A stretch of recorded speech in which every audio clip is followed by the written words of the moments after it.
Добро вечер и Божи благослов, почитувани слушатели. Се разбира, оваа вечер ја слушаме емисијата Гласот на вистината. Емисија која што сака да ни го покаже Божиот пат. Се разбира, зборуваме преку Светото Писмо. Не сум јас таа личност која што може да ви го покаже Божиот пат. Всушност, јас сум човек кој што ги изнесувам Божите вистини, затоа што преку емисијата Гласот на вистината, ние ги изнесуваме Божите вистини. Ние зборуваме она што е запишано во Светото Писмо. Не зборуваме од некоја друга христијанска литература или каква и да е била друга литература. Ние конкретно зборуваме во оваа емисија од самото Свето Писмо, кој е извор на живот. Зошто? Затоа што евангелистот Јован ни зборува за овие нешта, дека самото Слово Господово е самиот Бог кој се утелотвори и дојде во личноста на Исуса Христа, нашиот Господ и Спасител. Почитувани слушатели, зборуваме за Библијата. Зборуваме дали се уште таа е актуелна. Дали се уште важи тоа прашање. Дали Библијата е се уште актуелна. Ја верувам дека дадовме толку многу одговори. И верувам дека дојдовме до еден заеднички заклучок, дека Библијата, иако е најстарата книга, меѓутоа се уште е најактуелната книга. Исус Христос вели: небото и земјата ќе помина, но моите зборови, се разбира, нема да помина. Тука сме за да можеме навистина да ви ја пренесиме Божјата порака, инспирирана преку Духот Свети. Порака која што ќе го достигне вашето срце. Порака која што ќе го обнови вашиот живот. Зборуваме за Библијата. Библијата не е само книга која што ќе внеси во нас само знаење и ќе даде одговор на многу наши прашања.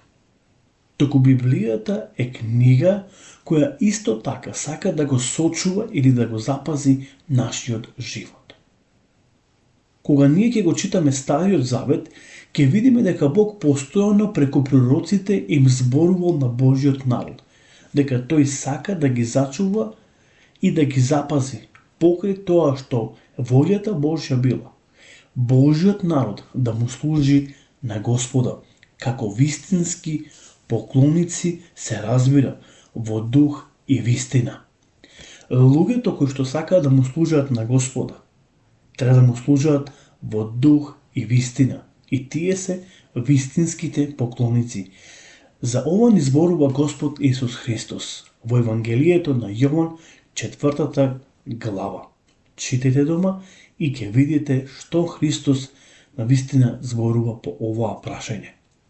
Па дури Библијата зборува во 20 глава од Декалогот, зборуваме за 10 Божи заповеди, зборуваме за тој ракописен закон, видлив закон, дека немој да имаш други богови, ниту да се клајнаш, освен на единиот, се разбира, Господ Бог. И видовме дека 10 Божи заповеди се составени во 2 камени плочи. Зошто? Заради нивната содржина. Првата Божја заповед е најголема заповед. И во првата камена плоча имаме 4 заповеди, дадени од Господ преку Мојсе. А во втората камена плоча имаме 6. И таму зборува за љубов кон, се разбира, кон ближниот. Но ние зборуваме за првата заповед и најголема заповед, која вели: возлюби го Господа со цело свое, се разбира, битие. Затоа ќе отвориме во Новиот Завет, во Евангелието на Матеј, 22 глава, и ќе читаме од 34 до 40 стих. Почитувани слушатели, Исус е запрашан од страна на верските учители, на тогашните лидери на народот Божи. Која е најголемата заповед? Еве ќе го читаме текстот. И еве што ви е текстот. Кога фарисеите слушнаа дека ги замолчи садукеите, се собраа заедно И еден од нив, законник, искушувајќи го праша и рече: Учителе, која заповед е најголема во законот? А Исус му одговори и рече: Возлюби го Господа својот Бог со сето свое срце и со сета своја душа и со сиот свој разум. Тоа е прва и најголема заповед. А втората е слична на неа. Возлюби го својот ближен како самиот себе си. На тие две заповеди се држи целиот закон и пророците. Еве што Библијата, еве што Словото Господово навистина ни открива по прашање на Божиот закон. Не сакам да зборуваме за Божиот закон, меѓутоа, кога зборуваме за Библијата, кога зборуваме дека Бог сака да не сочува, намерата Божја била Бог да му го даде овој закон и да ги зачува од другите богови. Затоа што египјаните имаа многу богови. Кога ќе читаме во Стариот Завет, ќе видиме првенствено Бог сакал да го порази Египет, меѓутоа да ги порази и сите египетски, се разбира, божества. Подоцна, кога Исус Навин ги внесел во хананската земја, во земјата која течела мед и млеко, тој го собра народот Божи, им кажа: сакате да му служите на Господ Бог, кој ве изведе од египетската земја и ве внесе во земјата во која тече мед и млеко, или сакате да им служите на боговите од онаа страна или од другата страна на реката Јордан. Почитувани слушатели, на кого сакаме, се разбира, ние да му служиме? Секаде каде што луѓето ја отврдаат Библијата како основа за живот, потпаѓа под власта на темнината. Внимавајте, ќе ја прочитам уште еднаш оваа многу битна и многу важна реченица. Секаде каде што луѓето ја отврдаат Библијата како основа за живот, потпаѓа под власта на темнината. Еве ќе отвориме во Пословици 4 глава 19 стих и еве таму што ни е запишано. А патот на беззаконците е како темнина. Тие не знаат од што се сопнуваат. Потоа во книгата на Проповедников 2 глава 14 стих еве што ни е, се разбира, запишано. На мудриот очите му се во главата, а глупавиот оди или талка во темнина.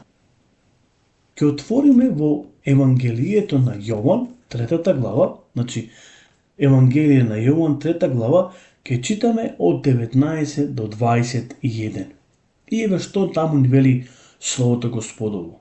А овој е судот, затоа што светлината дојде на светот, но луѓето повеќе ја засакаа темнината отколку светлината, зашто нивните дела беа зли.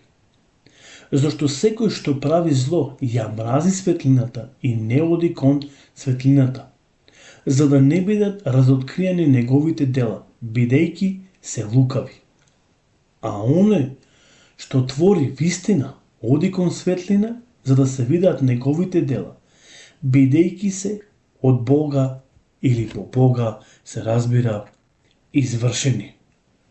Потоа во Евангелието на Јован, 8 глава, 12 стих, Исус вели: И пак им рече Исус велејќи: Јас сум светлината на светот, кој врви по мене нема да оди во темнина, а ќе има светлина во животот. Во тоа исто Евангелие ќе читаме во 12 глава, ќе го прочитаме 35 и 46 стих. И еве што таму ни е запишено. Тоашка Христос им рече: уште малку време, светлината е со вас. Одете додека имате светлина, за да не ве опфати темнината. А кој оди по темнина, не знае каде оди. Јас сум светлината. Дојдов во светот, така што никој кој верува во мене да не остани во темнина. Еве што им препорачува апостолот Павле до ефесјаните. И тој им вели вака: Вие некогаш бевте темнина, а сега сте светлина во Господа и живејте како деца на светлината. Почитувани слушатели, уште во Стариот Завет, Бог од народот Божи сакаше да живеат како светлина и тој им вели: бидете свети како што сум јас свет. Потоа во Новиот Завет ја гледаме суштинската улога на секој верник, на секој еден христијанин, да биде светлина и сол на оваа земја. Како можеме да бидеме светлина и сол на оваа земја, ако не го читаме Словото Господово? Ако не видиме што Бог од нас се разбира сака? Ако не ги почитуваме Божите заповеди, Бог сака да ги почитуваме Неговите заповеди. И тоа е всушност Неговата воља Божја.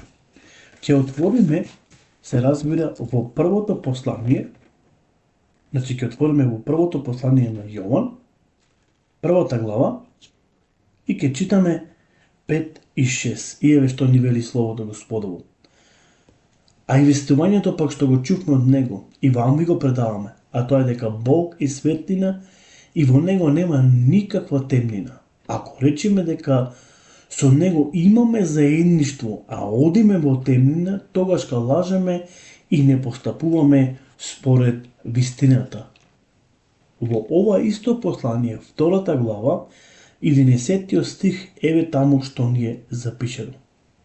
А кој го мрази братот свој, тој се наоѓа во темнина и во темнина оди и не знае никаде оди, бидејќи темнината му ги ослепила очите негови.